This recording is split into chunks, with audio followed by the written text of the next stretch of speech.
Here's Rivers. And look at this. They get the turnover they needed. It's intercepted. Picked off by Janoris Jenkins. And he will take this one home. It's a touchdown. What a moment for him. A pick six in the Super Bowl. You think about some of the big pick sixes over the history of this huge game. I remember, because I was watching with a lot of Colts fans, Tracy Porter picking Peyton Manning to get the Saints' first title. Yeah, that one pretty much sealed the deal for New Orleans as well. But I got to go back a ways because, you know, unfortunately I'm considerably older. Herb Adderley, the Green Bay Packers, got it all started. The first pick six, Super Bowl II against the Oakland Raiders, and some of the better ones that were out there. You might remember Dwight Smith of the Tampa Bay Buccaneers had 2 in one game when they won their Super Bowl championship against Rich Gannon in Oakland.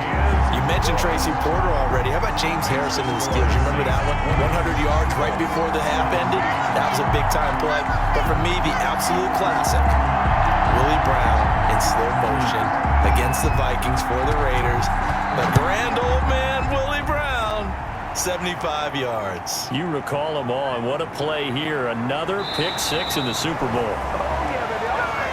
Isaiah Rodgers on the return.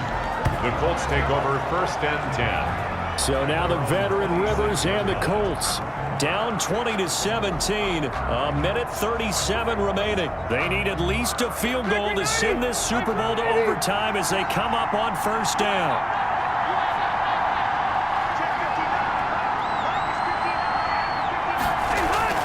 Back to it after the pick six. Rivers taken in by the tight end Doyle.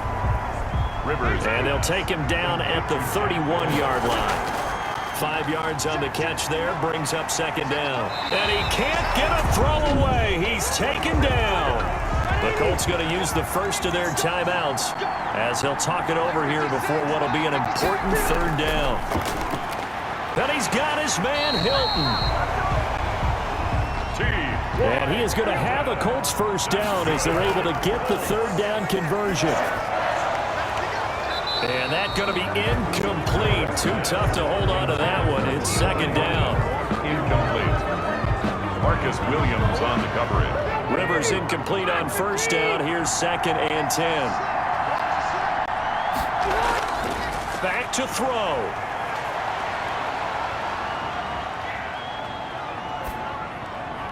He completes this one to Mack. And this is going to be another 1st down as the tackle's made at the Saints' 45-yard line. A 14-yard gain for Indianapolis and also move. Now the Colts going to burn the 2nd of their timeouts as they'll stop the clock with 24 seconds to go in the game. Now Rivers. He dumps this off to Mack. And this is going to be another 1st down as the tackle's made at the Saints' 29-yard line. That's good. And whistles, and they take their final timeout with 7 seconds left. 1st and 10 at the 20. And for the 2nd time tonight, this field goal unit comes out here. This to potentially send us to overtime. And this is right down the middle as he puts it through. And they will tie this game here in the final seconds.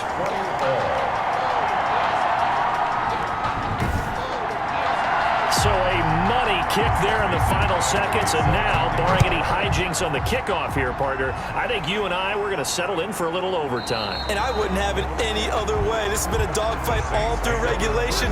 No reason to think it won't continue in the extra period. The Saints offense on the field, ready to get their drive started. Tie game, and barring something incredible here, we're likely headed to overtime. What I would do is either hand it off inside or more likely I take a knee and let the clock run out. Because if I'm back there trying to throw and a sack happens, the ball comes free, I can lose the game here. If I get to overtime, I can still win it. Overtime in a playoff game, awesome setup. Remember, the rules the same as they would be in the regular season. That's exactly right, Brandon. Remember, the receiving team, if they score a touchdown, game is over. But if they kick a field goal or don't score, the other team gets a chance to get the football. They get a possession. If they go down and score, they win the football game at that point. If both teams kick field goals, we keep playing. If a defense scores, let's say the receiving team gets the ball, doesn't score, or they throw a pick six or fumble, gets picked up, the defense scores, game over. But here's the best part.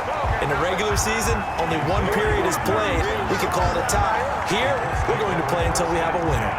And now back out comes the offense. They control their own destiny here. They have the football in overtime. Obviously, a touchdown would win it. And I think teams around the league are still adjusting to the idea of going downfield, scoring a touchdown wins the game, because they were used to just going downfield and trying to get in field goal range to win a game. Still having to make that transition. Let's face it now, the ones who are doing it best know they need to go down, attack, put the ball in the end zone, and not leave it up to a field goal and give the other team a chance. Yeah, as we said, they control their own destiny now. Oh, there's that man again. It's complete. 3 yards the gain there, second down. It's a pickup of 3. Brings up 2nd and 7.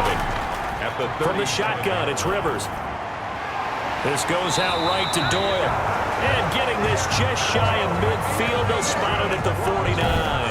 Back-to-back receptions for him, and it's another first down. And you definitely could make the case we might not even be in overtime had he not thrown 3 interceptions in regulation.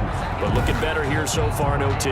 Yeah, and when you think about what a coach is thinking at that point, because normally you've thrown 3 picks during the game, you might craft your play calling to be a little more careful. Not in this case. The green line. And the Saints pressure gets him. Brought down for a sack.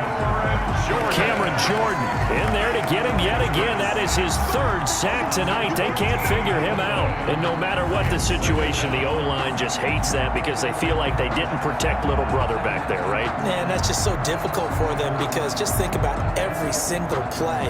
When you decide to throw the football, you're dealing with some of the best athletes on the planet. You talk about guys, if they weren't playing football, they'd be starring in the NBA at power forward. It's really a difficult task. To try again after the sack. Rivers. This goes underneath to Doyle. 6 yards is the pickup, and that'll lead to a 3rd down. Brings up 3rd down. From the gun, Rivers. This goes to Mack on the check down. And he'll be brought down right at the 45-yard line. 3 yards, all they could muster there, and it'll bring up 4th down. Well done by the defense. They did their job here in overtime. Boy, did they ever, because now it's 4th and really long. So if you do decide to go for it, people think you might be a little bit on the nut side, don't they? But guess what? If I did decide to go for it, I'd call something deep. I'd throw a deep pass and hope that the defense didn't remember to just knock it down.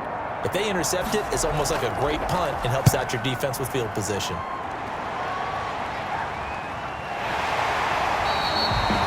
It'll be a 39-yard punt, no return. And the Saints will take over with a 1st and 10 deep in their own territory. Out onto the field comes New Orleans. Their defense did its job, got the stop. All they need is 3, and this is over. Couldn't have done much else other than score themselves and end it. But they turned it back over to him, and now all they need is a field goal to win the game. An excellent job by the defense. Can the offense finish things off? Pressure gets to him, and down he goes. Back at the 4-yard line. Corey Willis in there to get him. That is the 6th time that they have sacked him tonight. This has been a tough one for this offensive line. It appears almost like they've been on roller skates this entire game, the way they've been pushed around. 6 sacks given up in this one.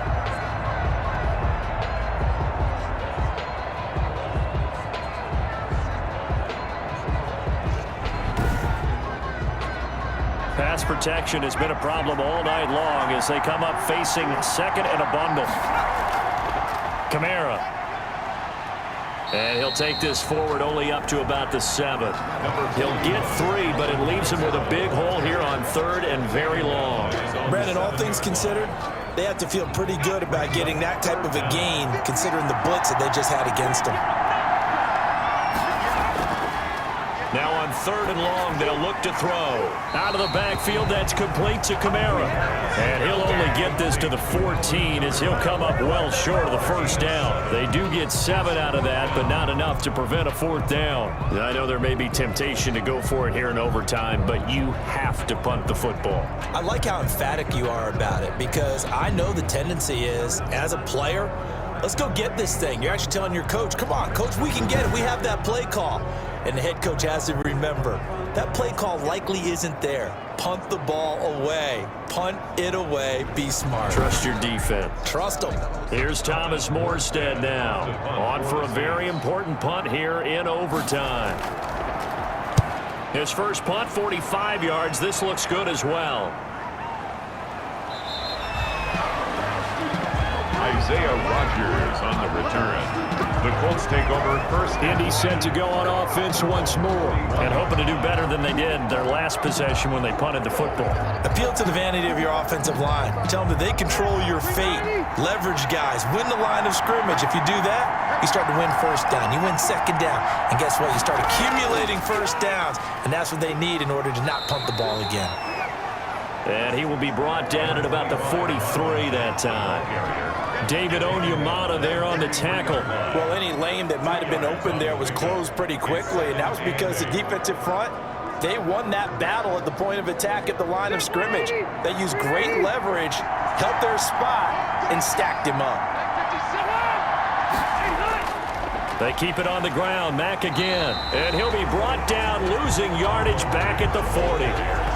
This will be a loss of 3, and now a much tougher third down looming. Sometimes you just sit back and marvel at what he can do defensively. Speed, strength, quickness, he's the whole package. And that package just wrapped up the runner for a loss. And for the Saints here on third down, an extra defensive back on the field. Working out of the gun, Rivers. And that is incomplete. The defense does its job. Now they're going to get the ball here in overtime with a chance to win it. Major league kudos to them, because to get the ball back in this spot, everything was on them. It had to happen, and they pulled it off. They'll get it back for their offense with a chance to win. 42 yards on the punt, just 2 on the return. And the offense will come back out deep in their own territory. The New Orleans offense set to take over. Neither team scored yet. Now we go to sudden death. Next points win this game. How about the tension right now? It is ratcheted up, isn't it? I mean, now whatever happens, points are scored, that's your ball game. Can't wait to see the defense now. Do they get a little more aggressive in order to not let a team just drive the ball easily down the field? Gotta be careful though, right? Yeah, if you're too aggressive, you just give up something easy and cheap. But some defensive coordinators, they'd rather take a stand that way as opposed to being nickel and dime down the field. 12 yards there and a first down. Another catch for him there on this drive, Brandon, and it looks like they're going to utilize him out of the backfield any way they can. And that time they pick up a first down. So now on defense, you assign a man to him and try and cover him before he gets going. And this time they were ready for him as they'll stop him right at the line of scrimmage. Right at the line of scrimmage. Give the tackle to Anthony Walker. Brings up 2nd and 10. Back to throw now on 2nd and 10. Nowhere to go here. He lost the football. And the Colts pick it up. And he brings it back to the house. It's a touchdown. And in a crazy inning, a defensive score wins it.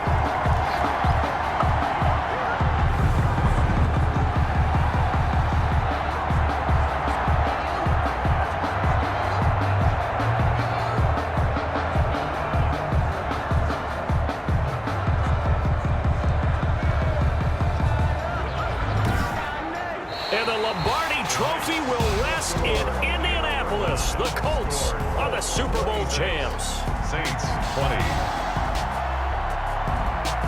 And when this moment comes, I think you look back at all the blood, sweat, and tears, the offseason, the workouts, training camp, week 1, 2, 3, all building up now to say you're a Super Bowl champion. It's worth it. It certainly is, and rarely do we have a team that hoists the Lombardi Trophy that didn't have their share of bumps along the way, didn't have to face some adversity in the journey, and now they get to just enjoy it and revel in it. And all offseason, they'll be signing their autographs with Super Bowl champion underneath it.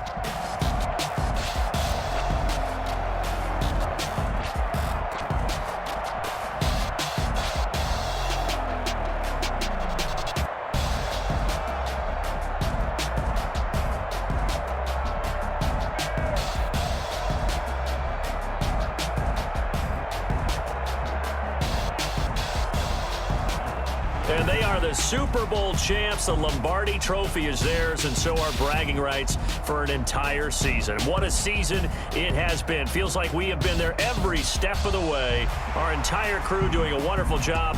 Thanks to my broadcast partner, Charles Davis. For all those guys, I'm Brandon Gaudin signing off. We'll talk to you next season right here on EA Sports.